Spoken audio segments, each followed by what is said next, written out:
L'île de Poveglia, près de Venise en Italie, est un témoignage effrayant d'une histoire sombre. Cette petite île a servi de zone de quarantaine pour les victimes de la peste et, plus tard, d'asile psychiatrique.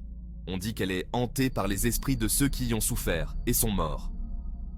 Une histoire étrange raconte qu'une famille a acheté l'île, espérant y construire une maison de vacances. Leurs rêves se sont transformés en cauchemars dès leur première nuit. Leur jeune fille a subi une horrible blessure au visage, affirmant qu'une force invisible l'avait attaquée. La famille a fui l'île dès le lendemain, jurant de ne jamais y revenir. Ce n'est là qu'une des nombreuses histoires effrayantes associées à l'île de Poveglia. Les pêcheurs évitent l'île, craignant que leurs filets n'attrapent pas des poissons, mais des ossements humains. L'île reste inhabitée, un rappel effrayant de son passé tragique et des âmes agitées qui, dit-on, y errent. Poveglia est un avertissement brutal, un endroit où le voile entre notre monde et l'au-delà semble terriblement mince. Un endroit où les échos de la souffrance et du désespoir persistent. Un témoignage obsédant de la noirceur qui peut résider dans le cœur humain et dans les lieux où elle se déploie. L'affaire du poltergeist d'Enfield, qui s'est déroulée à Enfield, en Angleterre, de 1977 à 1979, reste l'un des événements paranormaux les mieux documentés. Elle était centrée sur la famille Hodgson, en particulier Janet, 11 ans, qui semblait être au centre de l'activité du poltergeist. Des témoins ont rapporté avoir vu des objets bouger de manière inexplicable, des meubles se renverser et des voix désincarnées. Janet elle-même semblait parfois possédée, lévitant et parlant d'une voix grave et gutturale qui n'était pas la sienne. Des policiers, des voisins et des enquêteurs du paranormal ont tous été témoins de ces événements étranges, laissant beaucoup de personnes perplexes. Malgré le scepticisme et les accusations de faux-semblants, l'affaire du poltergeist d'Enfield continue de fasciner et de déranger. Le nombre important de témoignages oculaires, y compris ceux de sources réputées, rend difficile de la rejeter entièrement. L'affaire reste un exemple effrayant de l'inexpliqué, laissant beaucoup de gens se demander si une entité malveillante a vraiment tourmenté la famille Hodgson ou si quelque chose d'autre était en jeu. Le poltergeist d'Enfield nous rappelle brutalement les mystères qui échappent à notre compréhension. L'autostoppeur fantôme est une légende répandue, dont les variantes apparaissent dans les cultures du monde entier. Cette histoire mystérieuse et effrayante a captivé l'imagination de nombreuses personnes à travers les âges. Le principe de base implique un conducteur seul qui prend un autostoppeur, souvent tard dans la nuit ou par mauvais temps, ajoutant à l'atmosphère déjà inquiétante de l'histoire, pour ensuite voir le passager disparaître de la voiture sans laisser de traces. Ce phénomène inexplicable laisse le conducteur perplexe et souvent terrifié. Souvent, le conducteur découvre plus tard que l'autostoppeur qu'il a pris est décédé des années auparavant, souvent dans un accident tragique sur le même tronçon de route. Ces révélations ajoutent une couche supplémentaire de mystère et de peur à l'histoire.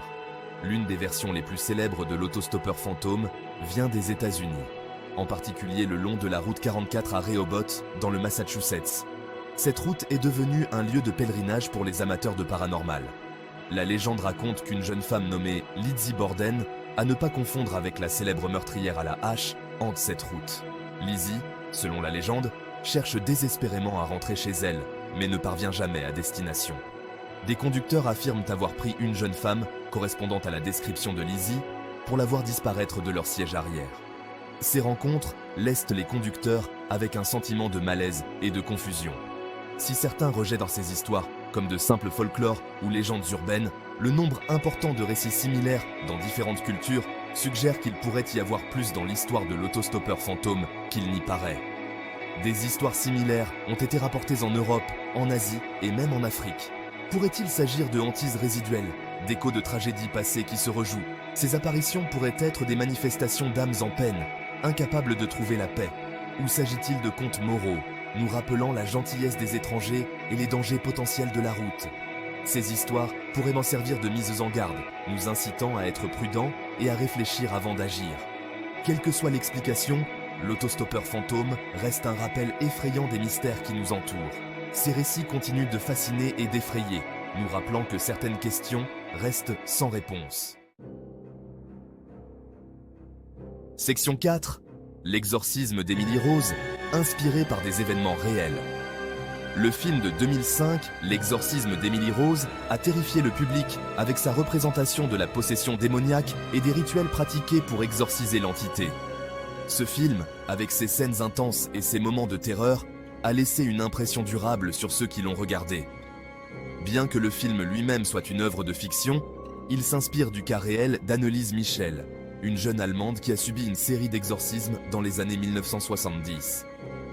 L'histoire d'Anneliese est à la fois fascinante et effrayante, car elle soulève des questions sur la nature de la possession et les limites de la science médicale. Anneliese a commencé à avoir des crises d'épilepsie et à manifester des comportements étranges, notamment une aversion pour les objets religieux et le fait de parler avec différentes voix. Ces symptômes ont rapidement alarmé sa famille et les autorités religieuses locales. Les médecins lui ont diagnostiqué une épilepsie et une maladie mentale, mais sa famille était convaincue qu'elle était possédée par des démons. Ils ont cherché l'aide de l'Église, espérant que des exorcismes pourraient la libérer de ce qu'ils croyaient être une emprise démoniaque. Malgré de nombreux exorcismes, l'état d'Anneliese s'est aggravé et elle est décédée tragiquement en 1976. Sa mort a été un choc pour beaucoup et a conduit à un procès très médiatisé. Le cas d'Anneliese Michel reste controversé.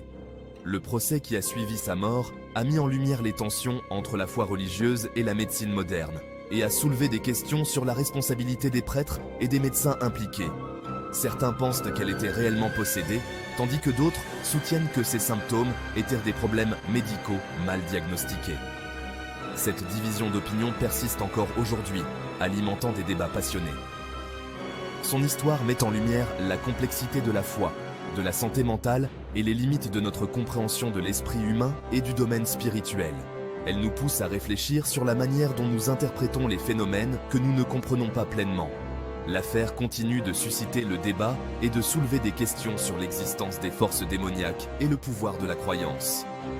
Les discussions autour de ce cas montrent à quel point les croyances personnelles peuvent influencer notre perception de la réalité. L'histoire d'Anneliese, bien que tragique, nous rappelle les mystères qui nous entourent et la frontière ténue entre la foi, la superstition et l'inconnu. Elle nous invite à explorer les profondeurs de l'esprit humain et à questionner ce que nous considérons comme réel ou imaginaire. Section 5. Amityville, la maison du diable, une maison d'ombre. L'histoire d'Amityville est devenue synonyme de maison hantée et d'entité démoniaque. Cette maison, avec ses fenêtres en forme d'yeux, semble observer les passants, ajoutant à son aura sinistre. En 1974, la famille Lutz a emménagé dans une charmante maison coloniale hollandaise à Amityville, New York, espérant y trouver un nouveau départ et une vie paisible. Pour ensuite fuir de terreur moins d'un mois plus tard, laissant derrière eux tous leurs biens, affirmant que la maison était un véritable enfer sur Terre. Affirmant avoir été tourmentés par des phénomènes paranormaux, des bruits étranges, des portes qui claquent et des objets qui se déplacent tout seuls faisaient partie de leur quotidien. La famille Lutz a signalé une série d'événements troublants, notamment des zones froides, des odeurs nauséabondes, des voix désincarnées et même des apparitions. Les murs semblaient suinter une substance verte étrange et des yeux rouges les observaient dans l'obscurité.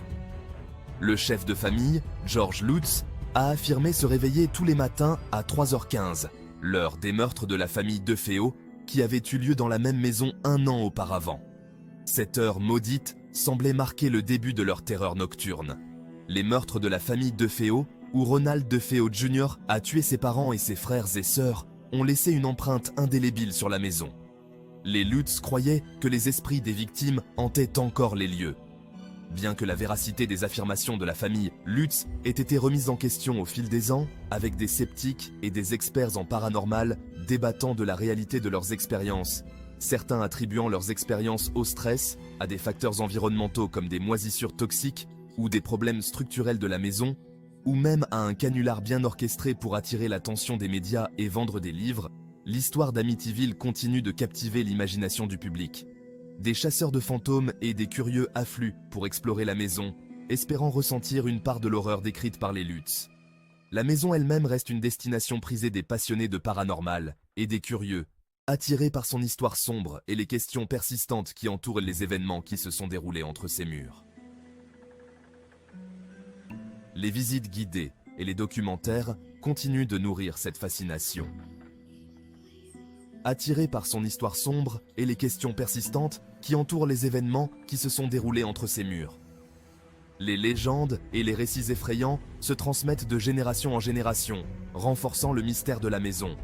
Que vous croyiez au paranormal ou que vous restiez sceptique, l'histoire d'Amityville nous rappelle le pouvoir de nos peurs et la manière dont elles peuvent prendre vie dans notre esprit. L'histoire d'Amityville nous rappelle le pouvoir de nos peurs et la fascination durable pour l'inconnu. Les ombres dans la nuit, les bruits inexplicables, tout cela alimente notre imagination et nos craintes les plus profondes. Et la fascination durable pour l'inconnu. C'est une histoire qui continue de hanter notre conscience collective, un récit édifiant murmuré à voix basse. Un rappel que parfois, les monstres les plus terrifiants sont ceux que nous ne pouvons pas voir. C'est une histoire qui continue de hanter notre conscience collective, un récit édifiant murmuré à voix basse. Un rappel que parfois, les monstres les plus terrifiants sont ceux que nous ne pouvons pas voir. Les histoires de fantômes et les légendes urbaines trouvent toujours un écho dans nos peurs ancestrales. Un récit édifiant murmuré à voix basse, un rappel que parfois, les monstres les plus terrifiants sont ceux que nous ne pouvons pas voir. Les ombres et les murmures dans la maison d'Amityville continuent de fasciner et d'effrayer.